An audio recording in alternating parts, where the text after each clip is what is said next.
Okay, today's talk is on confidence intervals. Why so convoluted? Because we deal with very convoluted definitions of a confidence interval. Like one commonly used definition is that a confidence interval, this will take me a while to write, a confidence interval is an interval obtained by a sampling method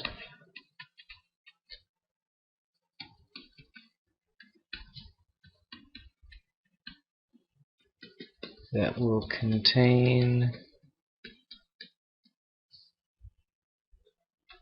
I'll call it the true mu, the true parameter, in 95% of all samples. That's actually commonly used. It's not my favorite way of defining a confidence interval, but you'll see this.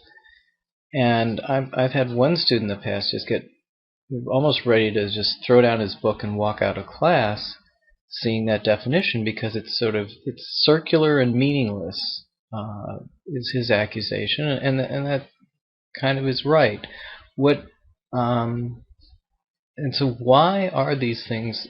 Do we get definitions like this? And again, this is a very standard definition. Why do we get things that are so convoluted? And the answer is that there's some deep issues in the meaning of probability that come out here. That is, the statement that the probability of blank is not a statement that means the same thing in every context. For example, when we say that the probability of getting a heads on a fair coin on a coin flip is 50%, so if we're talking about heads and 0.5, if we fill in the blanks that way, then we're really talking about something that we think is true by definition, the definition of a fair coin. When we talk about, let's say, Redskins winning at home, and we say that's 0.3, then we're making an observation based on the frequency of how often the Redskins win at home.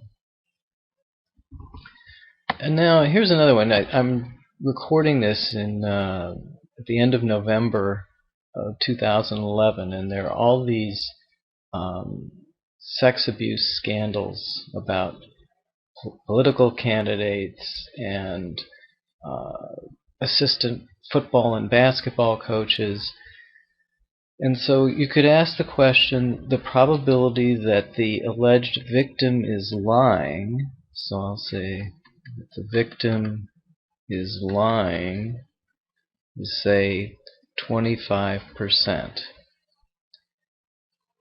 And what does that mean? Because presumably the victim is either lying or they're not lying. So when I say I think the probability the victim is lying is 25%, that is a measure of subjective belief. Okay? And the question is whether this measure of subjective belief is legitimate or not. Because one problem is that you could have me say, oh, I think there's a 25% chance that the victim is lying, and you say you think that there's a 10% chance that the victim is lying, and that's the same parameter, and one of us believes it's 0.25, and one of us believes it's 0.1, and that bothers some people. It doesn't bother other people. So the people who it doesn't bother are called Bayesian statisticians. The people that it bothers are called classical statisticians. Classical statisticians just don't think this sort of statement ought to be considered legitimate. The victim is either lying or not lying, and what we can make statements about are the data that we use to form our opinion about whether the victim is lying or not. So that's why we end up making convoluted statements about confidence intervals, because what we cannot do is say that, let's say we're talking about let's say we have a confidence interval that says some parameters between 100.5 and 102.5 with,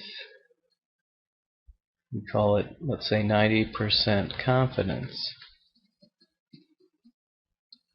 So we have that kind of interval. How can we describe so what if you could use this subjective belief, you could say, I believe that there's a 90% chance that that 100.5 is less than or equal to mu is less than or equal to 102.5. But in classical statistics, we disdain that. So we can't say that using the classical notions of statistics, where the parameter is what it is, the victim is either lying or not lying. The parameter is what it is, and so what we have to make is a probability statement about our methods. And so you get the convoluted statement up here, which is often used, that we're using a method that will contain the true mu in 90% of all samples. But that says nothing about the actual interval that we had. It says we're just making a generic statement that that our method will contain the true parameter 95% of the time. But that says nothing about this particular interval. So I prefer to make a statement about the particular interval, and that's why I make my somewhat convoluted statement that if mu were outside the interval, our chances of observing our data, x bar,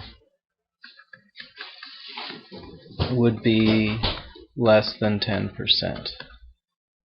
So that's why I end up with my version of the convoluted statement, which is still consistent with classical statistics, but in this case says something specific about the actual interval rather than kind of a vague circular statement about our sampling method.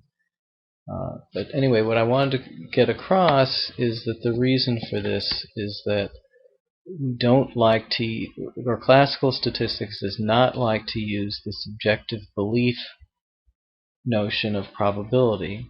We like to use a frequency notion, and that frequency notion can only be applied to our statistic and our statistical methods. It cannot be applied to a statement about the parameter itself, which would be a statement of subjective belief. Alright, that's it for that story.